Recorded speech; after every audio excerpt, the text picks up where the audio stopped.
Hello everyone. Today we'll continue our discussion on second law of thermodynamics. In this lecture, we'll discuss block diagram of heat engine, then Kelvin-Planck statement, then Clausius statement, and then we'll draw some conclusion on efficiency and COP of some cyclic device, and after that we'll solve some numericals. Okay, let's continue. तो इस session में हम लोग heat engine के block diagram पे सबसे पहले focus करेंगे। मैंने लास्ट सेशन में आपको हीट इंजन के बारे में बताया था। हीट इंजन क्या है? हीट इंजन एक हमारा साइक्लिक डिवाइस है। हीट इंजन एक साइक्लिक डिवाइस है, मैंने जैसा कि आपको बताया था, जिसमें हीट एज ए इनपुट दिया जाता है। That means it will take some heat energy and then convert into work as a output। तो यहां पे heat energy as a input होगा जिसको ये कन्वर्ट करता है वर्क में। बट क्या ये कन्वर्जन 100% होता है? नहीं, मैंने बताया था ये पार्शियल कन्वर्जन होता है। आगे हम लोग इसको और एलोबरेट करेंगे कि हीट कैसे वर्क में कन्वर्ट होता है। हाँ, तो ये बेसिक हमारा कैरेक्टरिस्टिक है। अच्छा, अगर ये पार्शियल कन्वर्ट हो रहा है, जैसे मैं ले लेता हूं एग्जांपल के तौर पे 100 किलो जूल अगर मैंने हीट लिया, तो ये 100% वर्क में नहीं कन्वर्ट होगा। लेट्स टेक 60 किलो जूल ये कन्वर्ट हुआ, तो definitely some form of energy will be rejected from this system. अगर मैं हीट इंजन को सिस्टम मान लूं तो आप देख रहे हैं सिस्टम में एनर्जी आ रहा है, तो आप देखेंगे कुछ कन्वर्ट हो रहा है, कुछ रिजेक्ट हो रहा है। तो अगर कंप्लीटली मैंने कहा, अगर इस हीट इंजन में हीट अगर हम लेंगे तो ये हीट कहीं ना कहीं किसी ना किसी हमारा थर्मल एनर्जी रिजर्वायर से आएगा, और ये रिजेक्शन भी कहीं ना कहीं थर्मल एनर्जी रिजर्वायर से होगा। तो आप एक रफली समझ रहे हैं। अब मैं इसका ब्लॉक डायग्राम ड्रॉ करता हूं, देन विल कंटिन्यू।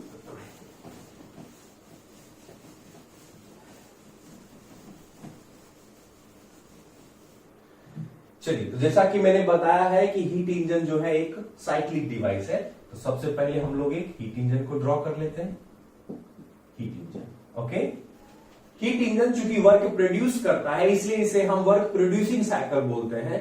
और जब वर्क प्रोड्यूसिंग साइकिल की बात होगी, जिसमें हमेशा प्रोसेस का मूवमेंट क्लॉकवाइज सेंस में होगा, तभी जाके आपको पॉजिटिव वर्क आउटपुट मिलेगा। ओके, तो will draw some clockwise sense. Okay, now इसमें एज ए हीट इनपुट होगा, तो लेट सपोज मैं मान लेता हूं कि कुछ हीट इसमें एज ए इनपुट दिया गया इस हीट इंजन को। इसे हम लोग एक सिस्टम के तौर पे ले सकते हैं। ओके, नाउ अब ये हीट इंजन क्या करेगा? इस हीट को कुछ ना कुछ पार्शियली वर्क में कन्वर्ट करेगा। चलिए, तो यहां पे हमें मिल जाएगा work as a output. Okay, now ये हीट जो हमारा इस सिस्टम में आ रहा है, डेफिनेटली ये कहीं ना कहीं हमारे थर्मल एनर्जी रिजर्वायर से आएगा। मैं मान रहा हूं कि थर्मल एनर्जी रिजर्वायर जो है T1, that is your source. मैंने आपको कल पढ़ाया था, पिछले सेशन में बताया था कि सोर्स क्या करता है, इसके पास इनफाइनाइट हीट कैपेसिटी है, इनफाइनाइट हीट है। ये हीट यहां से हम आसानी से निकाल सकते हैं और इसके टेम्परेचर में कोई अंतर नहीं होगा। तो सबसे पहले हमारे पास एक सोर्स होगा, हायर टेम्परेचर। यहां से हीट हम लोग एक्सट्रैक्ट करेंगे। मैं मान लेता हूं कि 100 किलो जूल हीट आप इसे एक्सट्रैक्ट कर रहे हो, और वो इस हीट इंजन, इस सिस्टम के लिए ध्यान रखिएगा, दिस इज आवर सिस्टम। ये बहुत जरूरी है, बहुत फंडामेंटल है कि सिस्टम को समझना। जब तक हम सिस्टम नहीं समझेंगे तब तक हम उसका एनालिसिस नहीं कर सकते हैं। ओके, अब ये कन्वर्जन हुआ, तो मैं मान रहा हूं कि 60 किलो जूल कन्वर्ट हो जा रहा है। ओके, जैसा कि आप लोग जानते हैं फर्स्ट लॉ क्या कहता है, एनर्जी हमारा कंजर्व रहेगा। तो अगर ये 100 इनपुट हुआ, 60 जा रहा है, तो कहीं ना कहीं 40 तो हमारा रिजेक्ट होना है। और ये हम लोग पहले भी डिस्कस कर चुके हैं ये हमारा कैरेक्टरिस्टिक है। तो यहां से हमारा कुछ हीट विल बी रिजेक्टेड। ठीक है, अगर ये हीट रिजेक्ट होगा तो आप देख सकते हैं, तो डेफिनेटली ये जो रिजेक्ट होगा वो कहीं ना कहीं हमारे एक अनदर थर्मल एनर्जी रिजर्वायर में होगा, जिसे हम सिंक मान लेते हैं। जैसा कि मैंने बताया है, सोर्स का टेम्परेचर जो है वो हमेशा सिंक से ज्यादा होता है। पहला ये हमारा कंडीशन है, इसे हम लोग ध्यान रखेंगे। अच्छा, जनरली सिंबल्स में अगर हम देखें तो हम लोग जनरली हीट इनपुट को Q1 से डिनोट करते हैं, जो हीट रिजेक्ट होता है उसे हम लोग Q2 से डिनोट करते हैं। तो यहां पे अगर हम हीट रिजेक्शन देखेंगे, अगर 100 सिस्टम में एनर्जी आ रहा है तो 60 वर्ग में गया, तो ये कितना हो जाएगा 40 किलो जूल।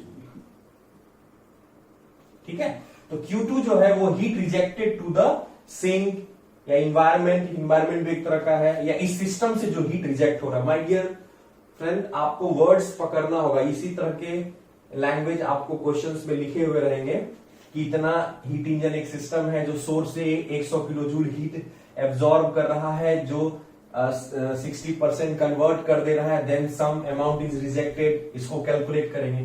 तो this is the total block diagram of heat engine. ये समझना बहुत जरूरी है माय डियर फ्रेंड।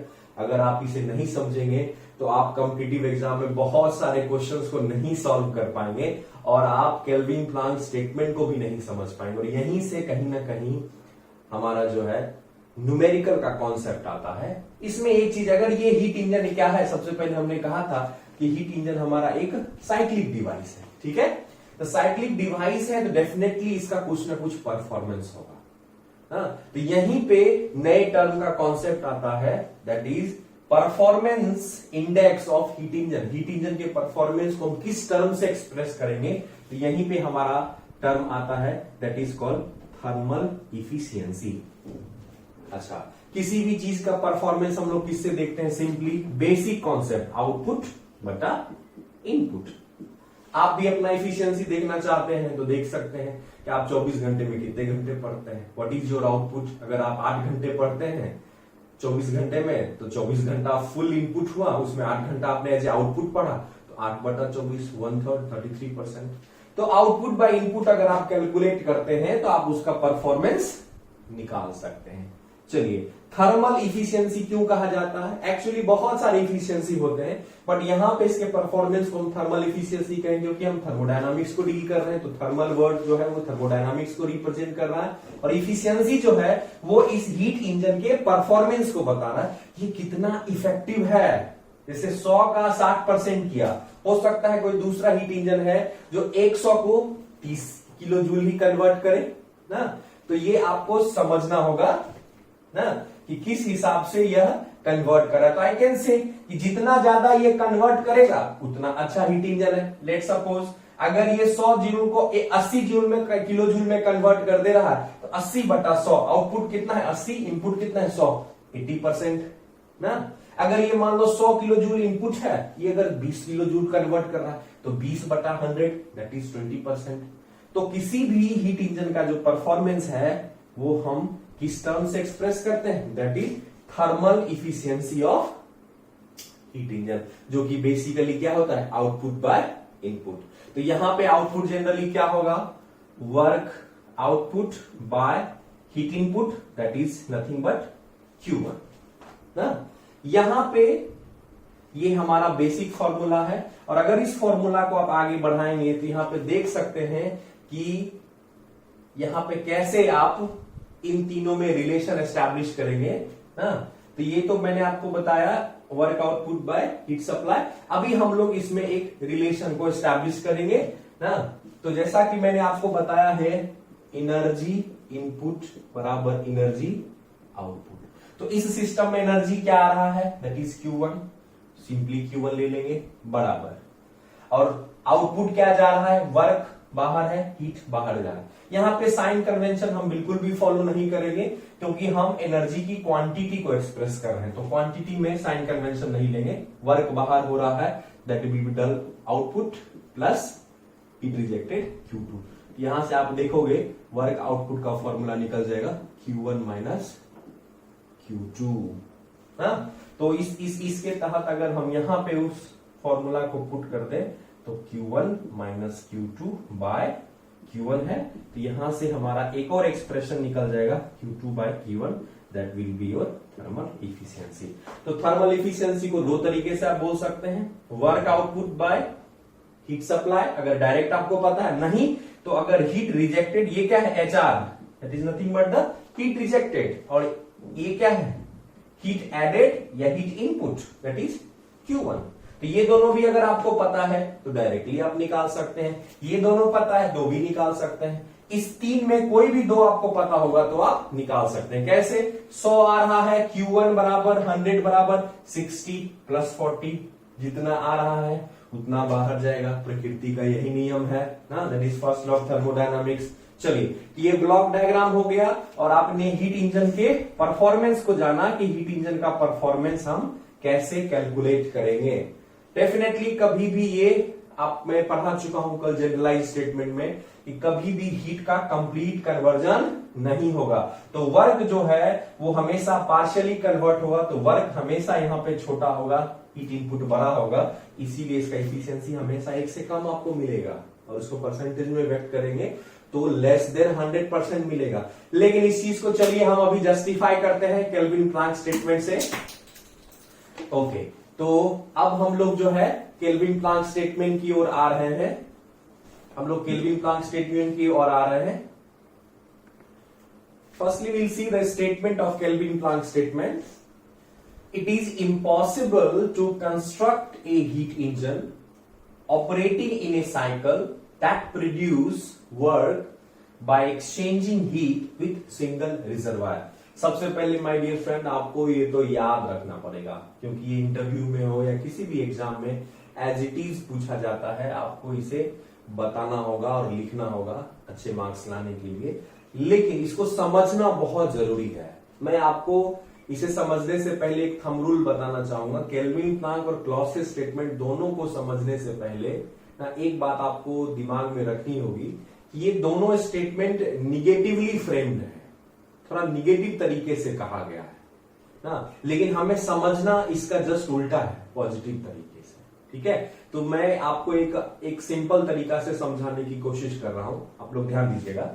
इससे पहले हम लोग कुछ की वर्ड्स पे फोकस करेंगे ना, कीवर्ड्स पे फोकस करेंगे, उसका क्या मतलब है, हम लोग उसका ब्लॉक डायग्राम ड्रा करने की कोशिश करेंगे, क्योंकि हम हीट इंजन पढ़ चुके हैं, उसका कैरेक्टरिस्टिक को जानते हैं क्या क्या है, और तब वहां से हम लोग कुछ कंक्लूजन ड्रॉ करेंगे जो कि बहुत ही महत्वपूर्ण है। किसी भी इंटरव्यू में आपको वहां से अंदरूनी क्वेश्चंस पूछे जा सकते हैं जहां पे आप बिल्कुल भी फंस सकते हैं, तो बिल्कुल ध्यान दीजिएगा।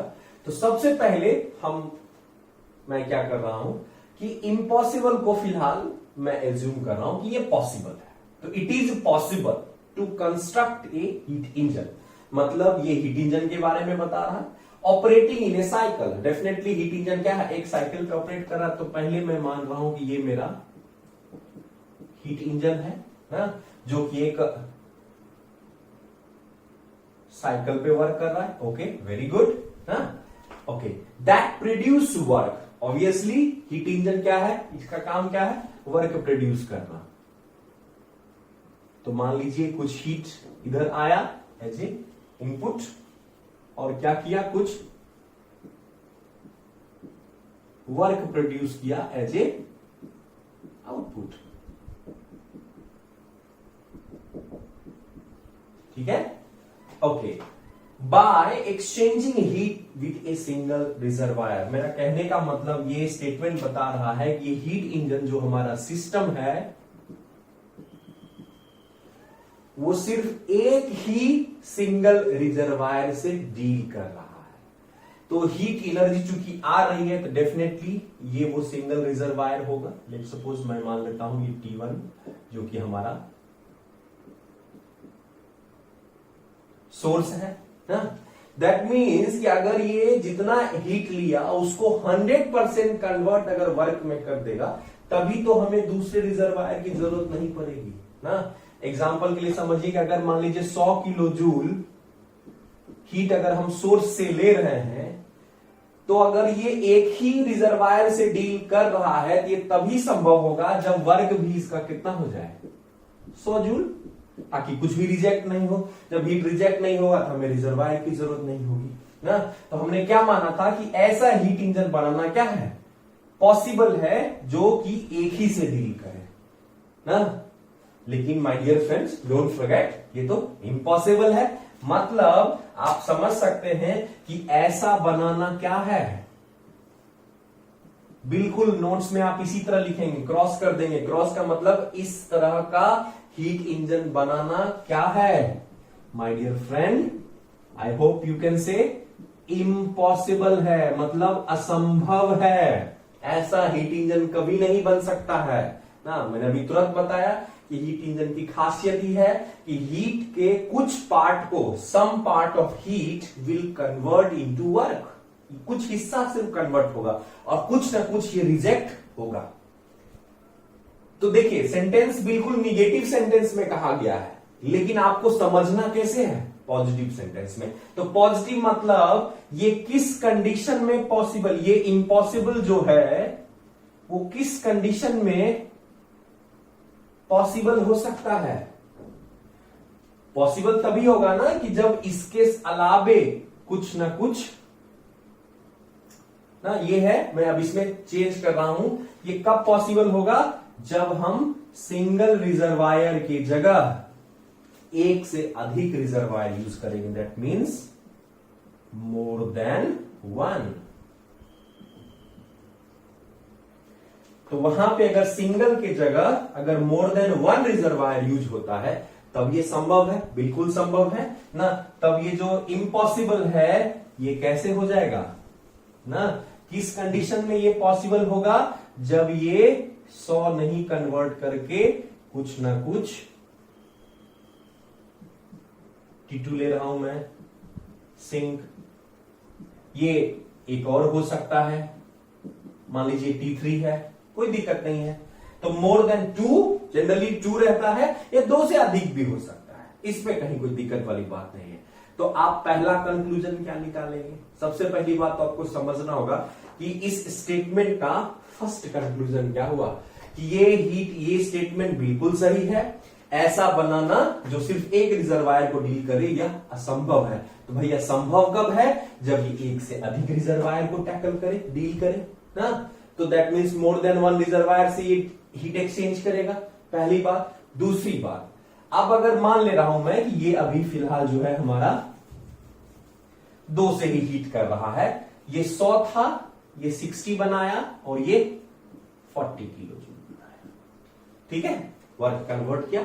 ये बिल्कुल जो है क्या है, Q2 that is HR, short में लिख सकते हैं, heat rejected to the sink. Okay, तो ये स्टेटमेंट आपको समझ में आ गया, राइट, क्लियर है। It is impossible to construct a heat engine operating in a cycle that produce by exchanging heat with single reservoir.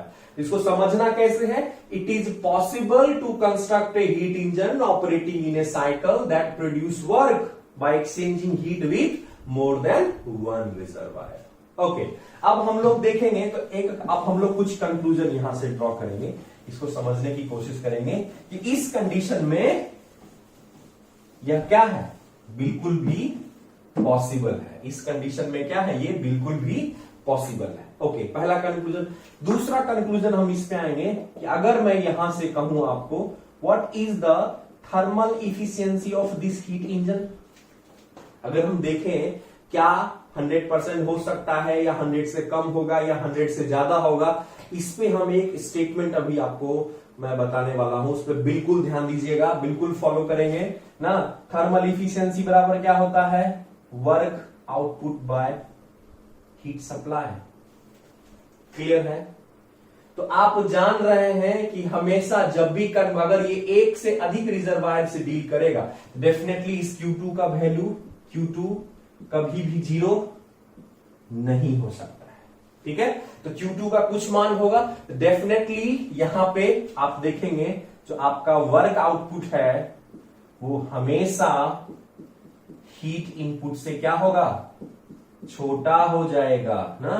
जो ये हमारा आउटपुट है W, that will be always ये Q1 बड़ा होगा और ये W आउटपुट क्या हो जाएगा, छोटा हो जाएगा। तो आप लोग बचपन में थर्ड फोर्थ स्टैंडर्ड में पढ़े होंगे फ्रैक्शन। तो अगर ये मेरा न्यूमरेटर स्मॉल है और ये डिनोमिनेटर लार्ज है, तो आई कैन से दैट इसका जो इफिशियंसी होगा, thermal efficiency of heat engine is always less than 1। ये क्या होगा, हमेशा एक फ्रैक्शन होगा ना। इफिशियंसी क्या होगा, हमेशा एक फ्रैक्शन वैल्यू होगा। फ्रैक्शन वैल्यू का मतलब लेस देन 1। अब बात आएगी क्या यह जीरो हो सकता है? तो जीरो अगर आप करेंगे तो एक ही कंडीशन में जीरो, अगर मैं कहूं कि थर्मल इफिशियंसी जीरो है, ये तभी संभव होगा जब इसका वर्क आउटपुट जीरो होगा। और अगर वर्क आउटपुट जीरो है तो फिर वो हीट इंजन कभी कहलाएगा ही नहीं, क्योंकि हीट इंजन का डिफिनेशन है it will produce some work. तो यहां पे इफिशियंसी हमारा जीरो भी नहीं हो सकता है, ठीक है। जीरो नहीं होगा, हमेशा फ्रैक्शन होगा और एक से छोटा होगा। तो आई कैन से दैट इसकी इफिशियंसी का वैल्यू 1 और 0 के बीच में लाई करेगा ऑलवेज हीट इंजन का। ओके, या इसे मैं एक लाइन में ऐसे भी बोल सकता हूं ना। क्या कहा जा सकता है, समझिए इस चीज को। ये बहुत ही महत्वपूर्ण प्रश्न है और इंटरव्यू में अक्सर मैं इसे बोल सकता हूं कि हमारा हीट इंजन का इफिशियंसी कभी भी एक, या अगर इसको परसेंटेज में एक्सप्रेस करें तो 100% नहीं हो सकता है, विल नॉट इक्वल टू 100%। अच्छा, इसको प्रैक्टिकल लाइफ में भी समझ सकते हैं माय डियर फ्रेंड्स ना। ही बिल्कुल आप भी एक हीट इंजन की तरह हो ना। अगर हम अपने आप को भी, हम इंसान भी अपने आप को एक मनुष्य, अपने आप को एक सिस्टम मान ले, थर्मोडायनामिक सिस्टम, तो हम भी हीट इंजन की तरह हैं। कहेंगे कि सर एनर्जी क्या लेते हैं, तो आप जो फूड इंटेक करते हो, जो आप खाना खाते हो, उसमें ढेर सारे कैलोरी होते हैं, तो वो आपका जाता है एज ए इनपुट ना। वर्क क्या करते हो, उससे जो एनर्जी मिलती है उससे आप फिजिकल वर्क करते हो, मेंटल वर्क करते हो, एक तरह का वर्क है। और कुछ ना कुछ हीट रिजेक्ट होता है, आपके शरीर से हीट रिजेक्शन होते रहता है ना। कहा जाता है कि ह्यूमन का इफिशियंसी 20% अराउंड है ना। मतलब 100 कैलोरी अगर इंटेक फूड लिया, मात्र 20 कैलोरी ही आप उसका उपयोग वर्क के तौर पे करते हो, बाकी सब आपके बॉडी से रिजेक्ट हो जाता है, ठीक है। तो आप इंसान भी 100% इफिशियंट नहीं हो ना। चलिए, एज ए स्टूडेंट आपको मैं समझाता हूं कि आप स्टूडेंट हैं, मान लेते हैं 24 घंटा एक दिन में होता है, उसे मैं मान लेता हूं कि वो 100 के इक्विवेलेंट है ना। क्या आप 24 घंटे में 24 घंटा पढ़ पाते हैं? नो, नॉट पॉसिबल, कभी भी ये संभव ही नहीं है, क्योंकि आपको थोड़ा सा बाथरूम जाना होगा, थोड़ा सा सोना होगा, थोड़ा सा खाना होगा ना, बेसिक नीड है ना। तो कहीं ना कहीं आपका समय तो नष्ट होगा ही ना। तो आप अगर कितनी भी कोशिश करोगे पढ़ने की, तो 24 घंटे में 24 घंटे आप पढ़ सकते हैं? कभी नहीं। कभी मैक्सिमम आप 20 घंटा, 22 घंटा, 23 घंटा, 23.5 घंटा, लेकिन 24 कभी भी नहीं हो सकता है। दैट मीन्स कभी भी आपका इफिशियंसी आउटपुट 24 आवर में 24 आवर नहीं हो सकता है। तो हमारा हीट इंजन भी उसी तरह का है। क्यों? इसका सबसे बड़ा कारण है फ्रिक्शन ना। फ्रिक्शन प्रेजेंट है, हमारा एनर्जी का लॉस होना ही होना है ना। तो उस केस में कभी भी 100% इफिशियंस ये नहीं होगा। चलिए, तो यहां से मैं केल्विन प्लांक स्टेटमेंट से 2 कंक्लूजन मुख्य रूप से ड्रॉ करना चाहूंगा ना। पहला कि heat engine deals with more than 1 thermal energy reservoir. Okay, first. दूसरा, हीट इंजन जो है वो कभी भी, उस हीट इंजन की थर्मल इफिशियंसी कभी भी ना 100% नहीं हो सकती है। तो क्या हो सकता है इसका हीट इफिशियंसी? मैंने आपको कहा है कि ये आपको 100% और 0% के क्या होगा, हमेशा बीच में होगा ना। ओके, और थर्ड, अगर आप थर्मल इफिशियंसी का एक्सप्रेशन देखेंगे तो वो भी मैं कंक्लूजन बता सकता हूं। तो हमने thermal efficiency for heat engine का एक्सप्रेशन देखा था। पहला, work output by heat supply. अगर डायरेक्टली आपका रेट पता है, जैसे 100 का कन्वर्जन 60 में हो रहा है ना। 100 का कन्वर्जन 60 में हो रहा है तो 60/100। चलिए 100 मैंने इसलिए लिया ताकि आप समझ सके, बिल्कुल ये परसेंटेज का सवाल है माय डियर फ्रेंड्स, कहीं से भी इसमें इंजीनियरिंग नहीं है, ये बेसिक 6-7 स्टैंडर्ड का मैथ है। अगर आप नहीं बना पाओगे तो फिर बेकार है। बेवजह बच्चे घबराते हैं, अरे ये तो सेकेंड लॉ ऑफ थर्मोडायनामिक्स है। मेरा मानना है ये कुछ नहीं तो परसेंटेज है। हीट का कितना परसेंट कन्वर्ट वर्क में हुआ बताइए? 60%। मान लो 500 का ये अगर 100 हो रहा है तो 20% ना। तो एक फॉर्मूला, अच्छा अगर ये फॉर्मूला आपको नहीं ध्यान में है तो ये भी एक फॉर्मूला हो सकता है, Q1 - Q2/Q1। इसको हम और सिंपल करके 1 - Q2/Q1 के फॉर्म में भी लिख सकते हैं ना। आगे चल के मैं आपको बताऊंगा कि इस हीट इंजन का मैक्सिमम परफॉर्मेंस कितना हो सकता है, तो वो टेम्परेचर के टर्म में आएगा। जब हम कार्नोट थ्योरम पढ़ेंगे तो वहां उस चीज को समझेंगे। उस केस में से हम हीट इंजन को रिवर्सिबल हीट इंजन लेना होगा। चलिए, तो हमने केल्विन प्लांक स्टेटमेंट पढ़ लिया, थर्मल इफिशियंसी के बारे में पढ़ लिया, और ये 2-3 जो हमारे कंक्लूजन है पढ़ लिया। अब माय डियर फ्रेंड्स आप समझिए, उन 4 लाइनों में इतनी बातें छुपी हुई है, ये आपको खुद इंटरप्रेट करना होगा। और यही सब क्वेश्चंस बार्क में अगर आप इंटरव्यू देने जाएंगे, एनपीसीआई में इंटरव्यू देने जाएंगे, वहां पे सिर्फ टेक्निकल पे ही फोकस होता है। आधा घंटा 45 मिनट मिनिमम आपका इंटरव्यू होगा, वहां पे यही पूछेगा कि बताइए thermal efficiency of heat engine क्या 100% हो सकता है? आप कहोगे कि नहीं सर नहीं होगा। वो आपसे पूछेगा क्यों नहीं हो सकता है, कैन यू जस्टिफाई? तो फिर आपको इस तरह से ब्लॉक डायग्राम ड्रॉ करके आपको मैथमेटिकली जस्टिफाई करना होगा। अक्सर according to Kelvin Planck statement कभी भी ये 100% इफिशिएंट नहीं हो सकता है। आई होप आपको केल्विन प्लांक समझ में आया है। अब हम लोग क्लॉसियस स्टेटमेंट की ओर चलेंगे। Clausius states that it is impossible to construct a device operating on a cycle which transfer heat from lower temperature to higher temperature without any energy input। आपको ये स्टेटमेंट भी बिल्कुल याद रखना होगा, और यहां से इंटरव्यू में बहुत ही महत्वपूर्ण प्रश्न पूछे जाते हैं। कैसे? पहले हम लोग इसको समझने की कोशिश करेंगे, फिर इंटरव्यू क्वेश्चंस पे आएंगे जो कि बहुत ही इंपॉर्टेंट है।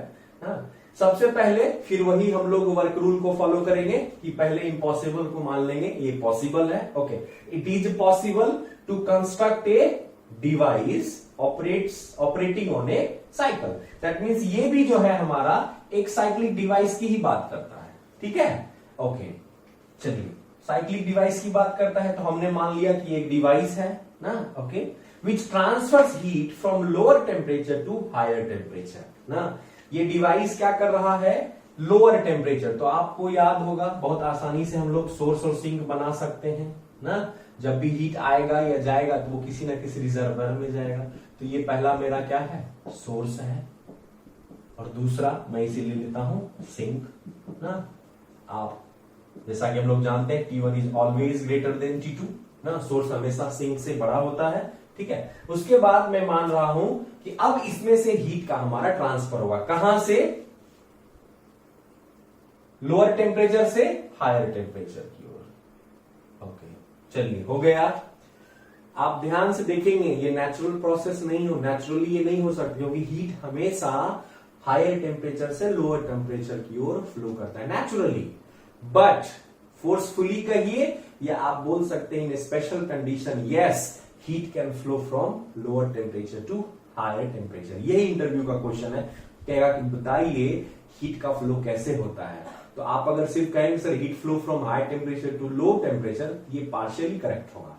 But being a intelligent student, smart student, you have to answer sir heat always flow from higher temperature to lower temperature naturally, but heat can also flow from lower temperature to higher temperature, but for that we have to follow Clausius statement. Now see Clausius statement क्या कहता है ना, कहता है कि इस तरह से हम कर सकते हैं ना। पहले भी पॉसिबल मैं मान रहा हूं, okay, without any energy input. यहां पे कुछ ना कुछ एज ए वर्क इनपुट होगा या एनर्जी इनपुट ना। तो without any energy input, without मतलब यहां पे कोई भी एनर्जी इनपुट नहीं है। जनरली एनर्जी इनपुट जो है यह वर्क इनपुट के फॉर्म में रहता है ना, एनर्जी को हम लोग वर्क में कन्वर्ट कर लेते हैं। ठीक है, तो अगर इसमें कोई भी एनर्जी इनपुट या बाहर से एक्सटर्नल हीट सप्लाई हम नहीं करेंगे तो यह हो सकता है, ऐसा हमने माना था पॉसिबल है। लेकिन again don't forget my dear, it is impossible. अगर ये इम्पॉसिबल है इसको क्या करेंगे, क्रॉस कर देंगे, मतलब ऐसा संभव नहीं है, यही आपको समझना है। ऐसा डिवाइस, साइक्लिक डिवाइस बनाना असंभव है। तो भैया संभव कब है, तो संभव तब होगा जब यह हीट एनर्जी, अभी क्या हो गया ये इम्पॉसिबल, ठीक है ना। तो अब जो है यह पॉसिबल कब होगा, फिर वैसे ही हम लोग करेंगे। ये पॉसिबल किस कंडीशन में होगा, ऐसे डिवाइस को बनाना, मतलब किस कंडीशन में हम लो टेम्परेचर से हाई टेम्परेचर हीट को फॉलो करेंगे, जब यह एनर्जी इनपुट कभी भी जीरो नहीं होगा। जो विदाउट है इसको भी काट दीजिए, विथ एनी एनर्जी इनपुट। तो थोड़ा भी अगर एनर्जी इनपुट हम इसमें दे देंगे तो तब जो है यह जो है इम्पॉसिबल से माय डियर फ्रेंड क्या बन जाएगा, पॉसिबल डिवाइस बन जाएगा ना। तो इस तरह से वर्क करने, इस सिद्धांत पे कार्य करते हुए दो तरह के यह साइक्लिक डिवाइस हो सकते हैं। क्लॉसियस ने दो तरह के डिवाइस के बारे में बताया, पहला हीट पंप के बारे में बताया और दूसरा कहा कि हमारा रेफ्रिजरेटर। हीट पंप और रेफ्रिजरेटर दो हमारा ऐसा साइक्लिक डिवाइस है जिसमें हीट का प्रवाह लोअर टेम्परेचर से हायर टेम्परेचर होता है, लेकिन ध्यान रखिए दोनों को चलाने के लिए उसमें कुछ वर्क इनपुट देना होता है। मैं रेफ्रिजरेटर का एग्जांपल लेता हूं क्योंकि यह कॉमनली सभी लोगों के घर में होता है, आप लोगों के भी घर में होगा। तो आप क्या देखते हैं ना, रेफ्रिजरेशन में ये लोअर टेम्परेचर क्या है, तो जो बॉक्स के अंदर जो खाली जगह होता है that is called refrigerated space, जहां आप वेजिटेबल्स, दूध या फ्रूट्स ये सब आप रखते हैं जिस जगह पे, वहां क्या है, वहां का टेम्परेचर काफी कम होता है। उसी में एक सेक्शन फ्रीजर होता है, वहां तो और माइनस में टेम्परेचर रहता है। तो मैं नीचे के सेक्शन की बात कर रहा हूं जहां पे मान लेते हैं 5 डिग्री टेम्परेचर मेंटेन है, जिसमें कि आपका वेजिटेबल्स अच्छे से रखा हुआ है ना। तो वो हो गया हमारा सिंक। तब सोर्स क्या हुआ, तो वहां पे सोर्स हो जाता है सराउंडिंग्स, इन्वायरमेंट। अब आप देखेंगे कभी अपने डोमेस्टिक रेफ्रिजरेटर जो आपके घर में है उसका पिछला हिस्सा देखिएगा तो वहां पे इस तरह का ग्रिल बना हुआ रहेगा, काले रंग का पेंट किया हुआ, और आप वहां पे हाथ देखेंगे वहां काफी गर्माहट आपको महसूस होगी, क्योंकि वह रेफ्रिजरेटर जो है हीट रिजेक्ट कर रहा है ना। तो अगर ये Q2 है और ये Q1 है, ये आपको हीट रिजेक्टेड मिलेगा, कहां पे आपको मिलेगा, यह सराउंडिंग्स में, एटमॉस्फेयर में ये जाते हुए। एटमॉस्फेयर भी हमारा थर्मल एनर्जी रिजर्वायर है। तो इस तरह से मैं आपको बता सकता हूं कि जैसे केल्विन प्लांक्स ने हीट इंजन के कॉन्सेप्ट को बताया, आप कह सकते हैं कि हीट इंजन जो है वह केल्विन प्लांक स्टेटमेंट की ही खोज है, उसी का एक तरह का आउटकम है, या सेकेंड लॉ का ही आउटकम है हीट इंजन ना। और दूसरा क्लॉसियस स्टेटमेंट, क्लॉसियस महोदय बहुत ही इंपॉर्टेंट है, आगे चल के इन्होंने इंट्रोपी का कॉन्सेप्ट दिया जो कि बहुत ही इंपॉर्टेंट है सेकेंड लॉ के पॉइंट ऑफ व्यू से। तो इन्होंने इस स्टेटमेंट से दो डिवाइस के बारे में जानकारी मिली, हीट पंप और रेफ्रिजरेटर के बारे में। तो ओके, तो दोनों डिवाइस को हम ग्रेजुअली करके पढ़ेंगे और उसका फॉर्मूला देखेंगे, फिर उसका परफॉर्मेंस पैरामीटर, मैं अभी इसे मिटा दे रहा हूं। तो अभी हम लोग जो है पहले रेफ्रिजरेटर को समझेंगे ना, और उसके बाद फिर जो है हम हीट पंप पे आएंगे और दोनों के फिर सीओपी पे हम लोग चलेंगे।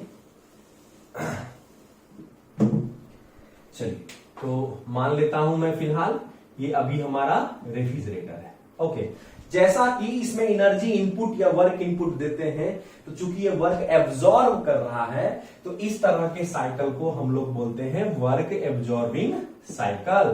तो रेफ्रिजरेटर जो है वो जो चूंकि वर्क एब्जॉर्ब कर रहा है, यह हमेशा एंटी क्लॉकवाइज सेंस में होगा, क्योंकि जब ये एंटी क्लॉकवाइज सेंस में होगा तभी इसका वर्क डन निगेटिव आएगा, क्योंकि सिस्टम में वर्क आपको देना पड़ रहा है as a work input.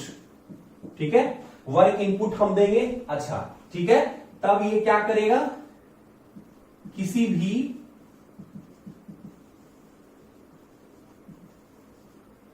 Refrigerated space, let's suppose will take 5 degree C temperature, और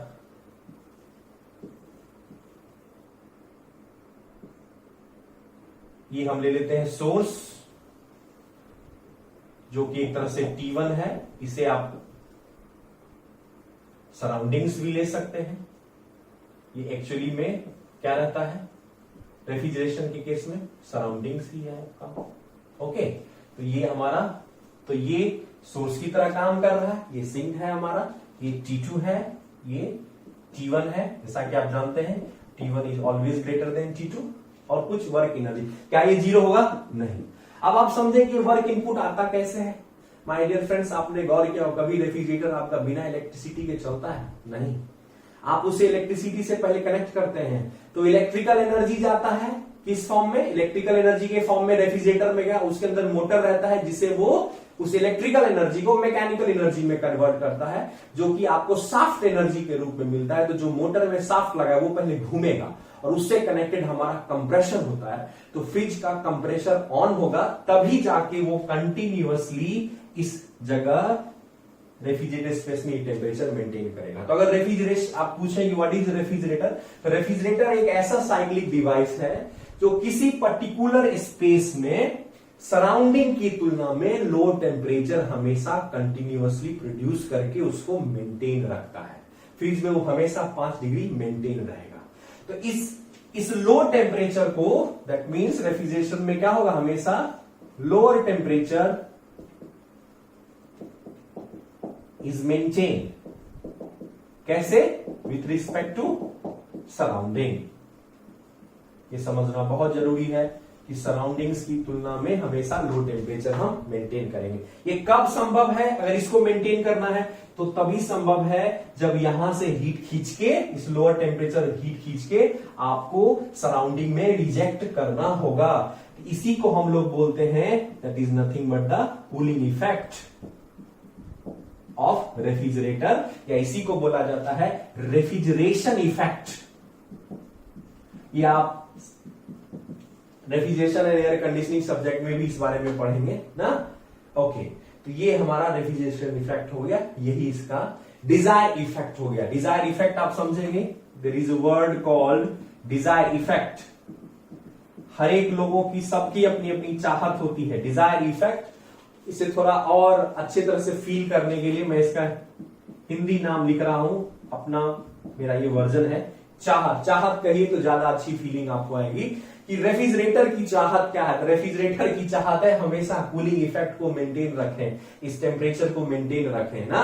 याद रखना है ये इफेक्ट वर्ड है, बट इसका मतलब ये जितना हीट इस जगह से एक्सट्रैक्ट कर रहा है, ये एक न्यूमेरिक वैल्यू है ना। बच्चे समझते हैं ये कोई फेनोमेना है फिजिक्स का, नहीं, ये सिंपली इट्स न्यूमेरिकल वैल्यूज।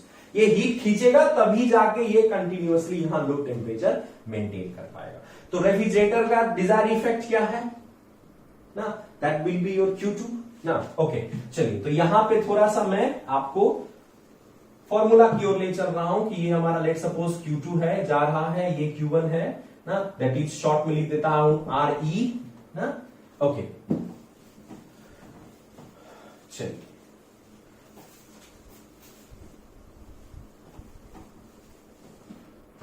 ये हमारा T1 है, ये T2 है। तो यहां पे आप अगर देखेंगे ना, इसका COP ना, इस अगर रेफ्रिजरेशन सिस्टम का अगर मैं इफिशियंसी निकालने की कोशिश करूंगा, परफॉर्मेंस निकालने की कोशिश करूंगा, तो यहां एक नया टर्म आता है जिसे हम बोलते हैं कोफिशिएंट ऑफ परफॉर्मेंस। तो COP ऑफ रेफ्रिजरेटर, तो किसी भी रेफ्रिजरेटर का COP जो है वो डिफाइन किया जाता है, it is nothing but the ratio of desired effect bye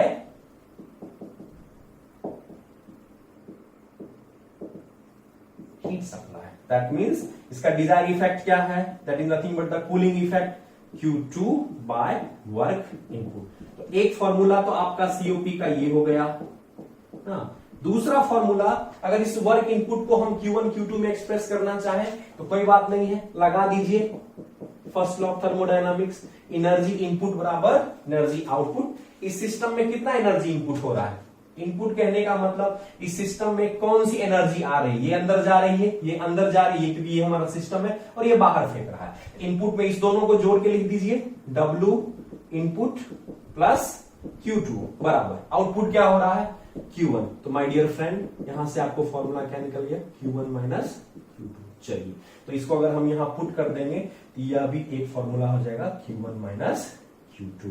तो ये हमारा फॉर्मूला हो गया किसका, COP of refrigerator. Heat pump जो है बिल्कुल इसी तरह का है, इसमें थोड़ा सा चेंजेस क्या होगा कि यहां पे हम सराउंडिंग की तुलना में लो टेम्परेचर मेंटेन कर रहे थे। हीट पंप में हमारा क्या होगा कि हम लोग सराउंडिंग के रिस्पेक्ट में हायर टेम्परेचर कहीं पर्टिकुलर जगह पे मेंटेन करेंगे। तो अगर इसको मैं हीट पंप बना दूं, यह भी हमारा एंटी क्लॉकवाइज होगा ना, कुछ Q2 यहां से ये एक्सट्रैक्ट करेगा। चलिए, तो यहां पे जो है ध्यान रखना है, इस केस में this will be the surroundings, ठीक है। और ये हो गया जहां आपको रूम ले सकते हैं, जहां आपको हायर टेम्परेचर मेंटेन करना है। ये हो गया वर्क इनपुट, ये हो गया Q1। माय डियर फ्रेंड, मैं आपको बता दूं, जब आप रशिया वगैरह जाएंगे जहां बहुत ठंड पड़ती है, या यूएस जाएंगे, तो वहां पे सराउंडिंग टेम्परेचर रहता है लगभग -5 डिग्री, और आपको रहने के लिए रूम में कितना चाहिए, 30 डिग्री सी। तो यहां पे आप देखेंगे सराउंडिंग का टेम्परेचर कम है, ये है, आपको ये टेम्परेचर कंटिन्यूअसली मेंटेन करना है। कैसे मेंटेन करेंगे, तो Q1 को कंटिन्यूअसली सप्लाई करेंगे, सराउंडिंग से हीट को खींचेंगे। तो अगर आपका डिवाइस सराउंडिंग से हीट खींच के जहां पे भी हायर टेम्परेचर सराउंडिंग से ज्यादा ना, याद रखना यहां भी T1 जो है वो T2 से बड़ा ही होगा ना। उस केस में सराउंडिंग हमारा सोर्स था, इस केस में सराउंडिंग सिंक की तरह बिहेव करता है। तो Q1 जो हो जाएगा that will be your heating effect. और अगर ये कंटिन्यूअसली हम Q1 सप्लाई इसमें करते रहेंगे तो ये मेंटेन रहेगा ना। तो हीट पंप किसे कहते हैं, हीट पंप एक ऐसा साइक्लिक डिवाइस है जो किसी पर्टिकुलर स्पेस में सराउंडिंग की तुलना में हायर टेम्परेचर को कंटिन्यूअसली क्या रखता है, मेंटेन करके रखता है। तो आप बता सकते हैं my dear friend, what is desired effect of heat pump? I can say that is nothing but the Q1. Q1 is nothing but the heating effect. तो चलिए, 3 डिवाइस आपने पढ़ा है, मैं आपको एक बार रिकॉल कराता हूं। 3 डिवाइस आपने पढ़ा, हीट इंजन क्या है उसकी चाहत, तो वर्क प्रोड्यूस करना, ठीक है, ये उसकी चाहत हो गई। रेफ्रिजरेटर पढ़ा, उसकी चाहत क्या है, तो एक जगह पे सराउंडिंग से लो टेम्परेचर मेंटेन करना, ठीक है, तो कूलिंग इफेक्ट उसका हो गया। चलिए, हीट पंप का क्या है चाहत ना, और रूम टेम्परेचर, सराउंडिंग से रूम टेम्परेचर ज्यादा। माय डियर फ्रेंड्स, आपकी क्या चाहत है ना, आपकी भी कोई चाहत होगी ना, आप लोग अभी टीन एज में बहुत सारे सपने मन में रहते हैं। चलिए, तो आपकी भी कोई चाहत होगी, उसको मन में ही रखते हैं। चलिए आगे बढ़ते हैं ना। तो यहां पे अगर इसका परफॉर्मेंस हम देखेंगे तो फिर वही कॉन्सेप्ट है। अगर हम हीट पंप का देखेंगे ना, तो desire effect, what is desire effect, that is nothing but the heating effect by heat supply, that is nothing, that is work input। तो ये हो गया Q1, और हमने पिछले तरह से फिर उसी तरह से अगर इसको सिस्टम हम मान लेंगे, इसमें भी वही बात है, ये दोनों अंदर आ रहा है, ये बाहर जा रहा है, यहां से वर्क इनपुट प्लस Q2 बराबर Q1, ये फॉर्मूला हो जाएगा। तो सेम फॉर्मूला आ जाएगा Q1 माइनस Q2। तो इस तरह से आपका कॉप का और रेफ्रिजरेटर का दोनों फॉर्मूला आपने निकाल लिया। दोनों फॉर्मूला को गौर से देखेंगे तो दोनों में एक रिलेशन है, जिसे हम तुरंत ही निकालने की कोशिश करते हैं। बहुत ही आसान है माय डियर फ्रेंड, सीओपी आप दोनों का निकाल सकते हैं, और यही आपका न्यूमेरिकल का एरिया है जहां पे न्यूमेरिकल आपको करना होगा। इसके बाद जो है हम लोग न्यूमेरिकल भी सॉल्व करेंगे। तो अगर आप सीओपी देखो, हीट पंप, तो क्या था formula, Q1 bye Q1 minus Q2, ठीक है। अगर आप सीओपी ऑफ रेफ्रिजरेटर देखें, that is nothing but the Q2 by Q1 minus Q2। दोनों में आपको एक रिलेशन लग रहा होगा, डिनोमिनेटर दोनों का सेम है, न्यूमरेटर भी सेम है, बट माइनस सिर्फ लगा दें। तो अगर दोनों को मैं सब्ट्रैक्ट कर दूं तो आप कह सकते हैं COP of heat pump minus COP of refrigerator. इसको पुट करिए फॉर्मूला दोनों को, आप देखेंगे it is nothing but the Q1 minus Q2 by Q1 minus Q2। ये कहां से आया? इस दिस माइनस ऑफ दिस ना, इसको अगर आप घटा देंगे ये आ जाएगा कटे क्या गया 1। ये बहुत बड़ा रिलेशन है जो कि आपको हर एक एग्जाम में ऑब्जेक्टिव के तौर पे आता है कि हीट पंप का जब भी सीओपी होगा तो वह उसी टेम्परेचर पे अगर वो रेफ्रिजरेटर की तरह बिहेव कर रहा है तो उससे एक ज्यादा होगा। जैसे मैं आपको बताऊं कि अगर आपका टेम्परेचर मान लेते हैं 1000 केल्विन और 300 केल्विन पे ये एक डिवाइस है जो कि रेफ्रिजरेटर की तरह काम कर रहा है और उसका सीओपी 5 है, तो बताइए अगर वो हीट पंप की तरह बिहेव करेगा कितना सीओपी होगा? 6 हो जाएगा। या अगर ये पता है कि ये 4 है तो ये कितना हो जाएगा?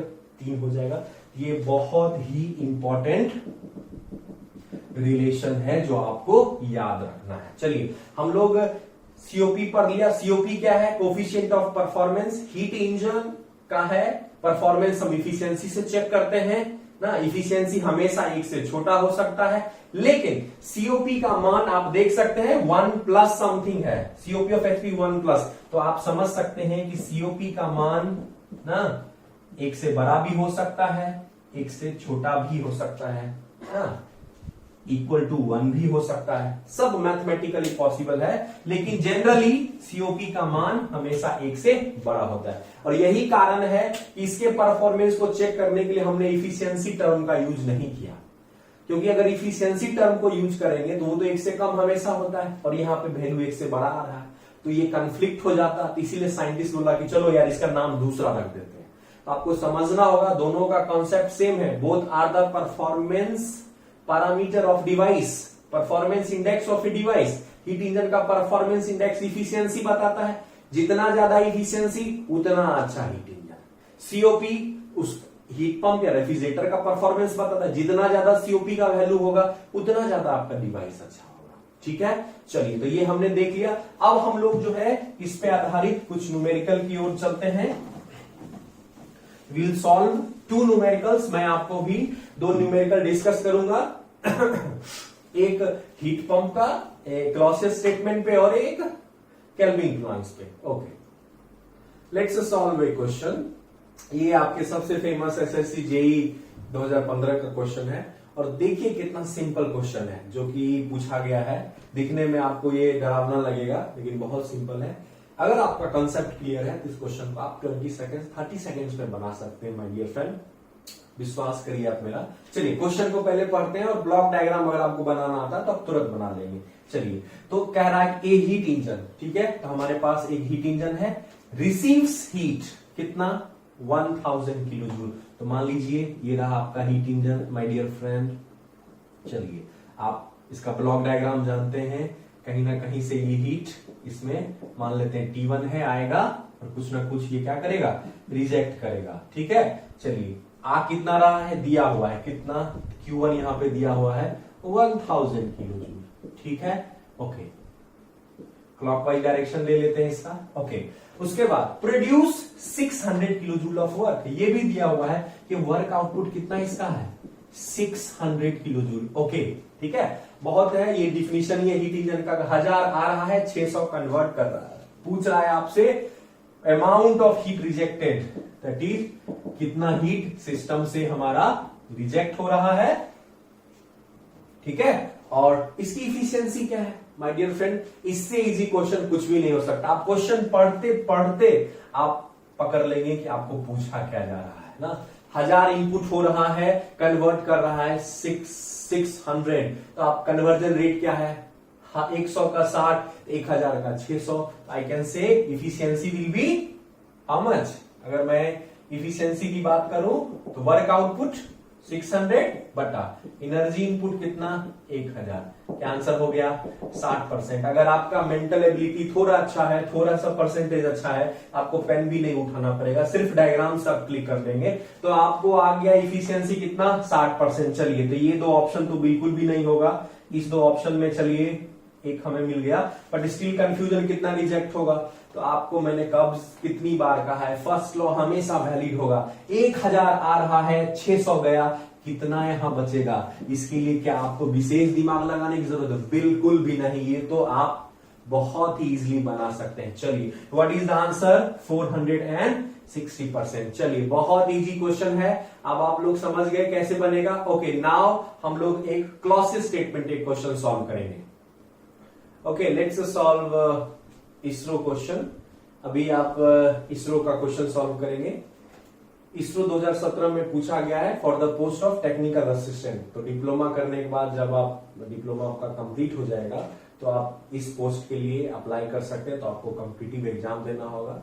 तो रिटन में इस तरह के क्वेश्चंस आते हैं। तो बहुत सिंपल मैं आपको बता रहा हूं, ठीक है। तो इसे वीडियो पॉज करके आप पहले सॉल्व कर लें, तब मेरे सॉल्यूशंस को देखें।